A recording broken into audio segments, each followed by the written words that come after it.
Hey everyone, this is a quick video on how you can check what is your current AiSensy subscription plan, what is the renewal date, and what is the amount that you have paid for your subscription plan.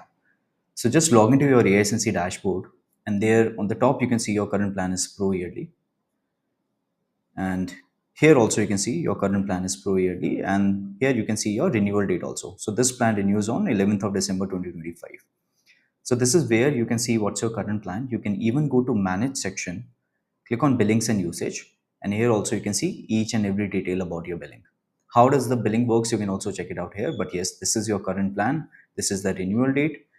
And if you want to check out how much amount you have paid for your current plan and uh, at what date you made the payment, what is the renewal date, each and everything you can check it out in the invoices column.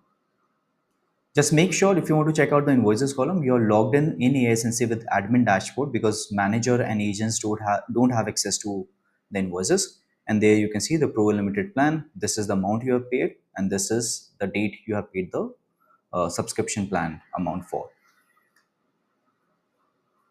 So yes, this is how quickly you can check out what's your current plan, what is the renewal date, and how much is the amount for the renewal that would be coming up once your plan gets expired.